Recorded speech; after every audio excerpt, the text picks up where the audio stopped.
Good morning. I am Dr. Sean Wise, current interim pastor of Catalyst Church. Welcome to Compassion's Meditation Moment.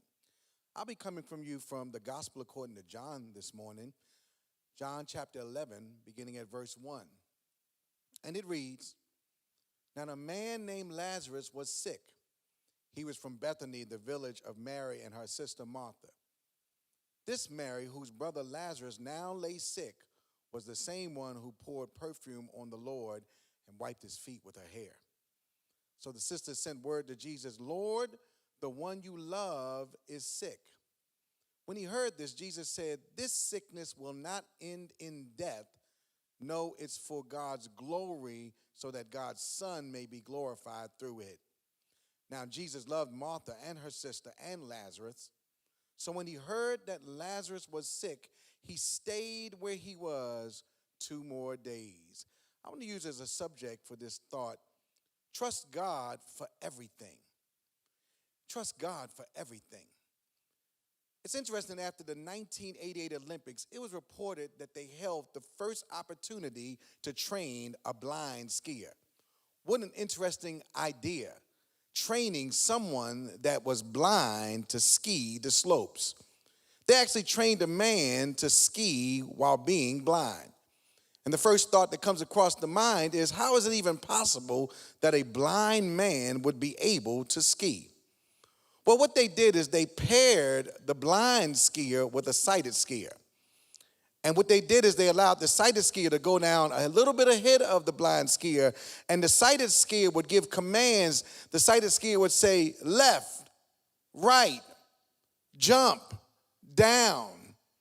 And the blind seer had to trust the voice, trust the words, and trust the character of the sighted seer in order to do the impossible.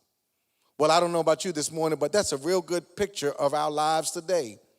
We are like blind skiers going down the slopes. And the question is, how is it possible that you can handle all that you handle? How do you ski the slopes of addiction recovery? How do you ski the slopes of corporate character assassination? How do you ski the slopes of relationship problems? We are able to accomplish great things as we listen to the voice, receive the words, and trust the character of the one who is our sighted skier. But can we be honest? It's not easy trusting God as the sighted skier. Let's be honest, trusting God is not an easy thing. In fact, trusting God is uncomfortable at times. Trusting God can often be scary. How do you trust God as the sighted skier when your money is funny and your change is strange? How do you trust God as the sighted seer when sickness doesn't seem to want to go away? How do you trust God when the bottom seems to fall out from under you? We sing songs like trust and obey, for there's no other way to be happy in Jesus than to trust and obey. But when situations come in our lives that are hopeless, we end up leaning to our own understanding, even if it's to our peril, because trusting God is not an easy thing to do. But this morning, I want to share with you that I've discovered that there's a key to going down the slope successfully. And the key is to trust God for everything. Trust his voice. Trust his words, and trust his person. In fact, trust him in the dead places. Trust him when it seems like everything is all over. And the reason why you can trust God is because God we serve can handle anything we are facing. In fact, the God we serve can resurrect dead things. And if he can resurrect dead things, then you can trust him for everything. In our text today, we find an interesting display of levels. On one level, we find that the text teaches us about God's power over death, both physical and spiritual. But if we take the elevator to the basement, we find that there's a battle, a tension, a wrestling match going on in this text between doubt and trust. There's this uncomfortable interplay. On one side, we find Jesus, who is perfectly sufficient and perfectly able to deal with the crisis at hand. But on the other side of the text, we find numerous people doubting who he says he is and doubting who he said he could do. Can we talk a little bit about doubt? I want you to know this morning that doubt is the door to unbelief. People don't start off in the pig bin, they start off with doubt. People don't start off leaving the church, they start off with doubt. And some of you couldn't sleep last night because doubt kept you up. And the devil knows what doubt can do. Doubt can cause you to lose sight of God. And then there's something called self-doubt. Many people don't even realize how the enemy works hard. Doubt your ability, doubt your experience, and doubt what God can do with you. Here God has a land flowing with milk and honey. Here God has great vision for you, full restoration, great success right in front of you. And the only thing that's keeping you from it is doubt. And let's talk a little bit about self-doubt. Here you want to go for that new position. You're the one qualified for it. You have the experience, and here comes doubt. You know you're going to fail and regret leaving the old position. You want to get in a healthy relationship and you feel God is leading you to the right person, and here comes doubt. It's going to end like the last one and they're not going to want to be with you. You want to get your body in tip-top shape and you want to practice good exercise, and here comes doubt. You know you like Larry's cheesesteaks. Doubt will have you questioning yourself based on what people are not in your corner. You start doubting that the resources will be in your life. You start doubting based on your failures. But just because you experienced a failure doesn't mean you're going to experience it again. Doubt will try to convince you that your failures are you, but you are not your mistakes. Your failures were just lessons you needed to learn. Before you know it, the devil will have you all messed up, immobilized, stuck in neutral. But I want to let you know that God has confidence in you, not because of you, but because of himself and what he can do with you.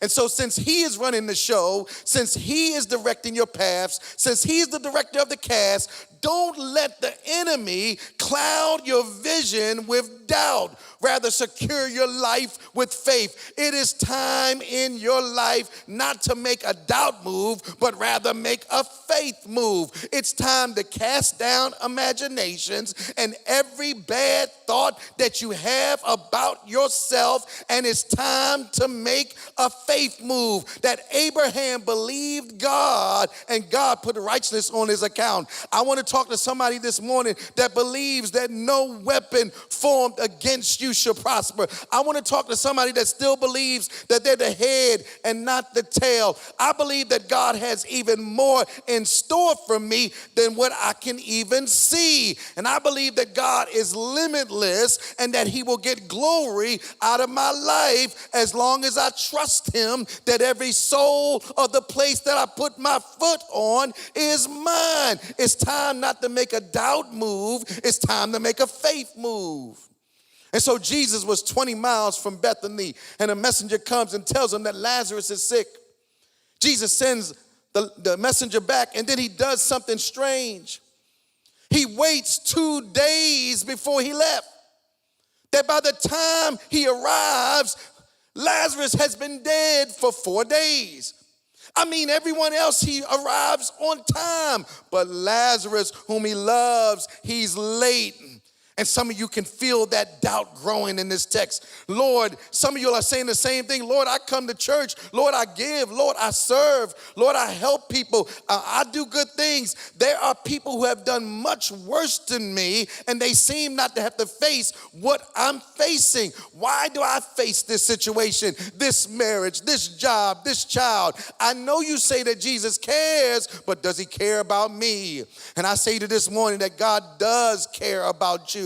I said, God does care about you. I said, God does care about you. But God's love is not just a pampering love, it's a perfecting love. The fact that he loves us is no guarantee that we will be sheltered from life's problems. Every now and then, because he loves us, he places us in the furnace. Because he loves us, he removes the crutch we're leaning on. Because he loves us, he takes us down into the valley of the shadow of death. Because although he loves to pamper us, he's more interested in perfecting perfecting us. That's why Paul could say in Philippians 1:6, he who has began a good work in you will perform it until the day of Jesus Christ. That faithful is he that has called you, who will also do it. That the reality is God is more interested in perfecting you, that you're going to come out of the storm, you can come out of the fire, you can come out of the affliction stronger, wiser, and better. In fact, you will come out not looking like you were even in. In fact, some of us, he puts us in the fire as if we're gold, and he scrapes the dross off of us, and he puts us in, and he puts us out, and he puts us in, and he puts us out, and he brings us forth. And when he brings us forth, we come forth just as pure gold. I just want to stop by to tell somebody this morning that God is interested in doing something called perfecting you. And even through the disappointments of life, even through the stagnant points of life, even through death in life, he is interested in not just pampering us, but he is interested in perfecting us. And I say to somebody today, you're on your way. God is doing a great work in you, and he is using the situation, even the death of Lazarus, to make you and mold you into the person that you are supposed to be. I say God bless you, and may heaven smile upon you.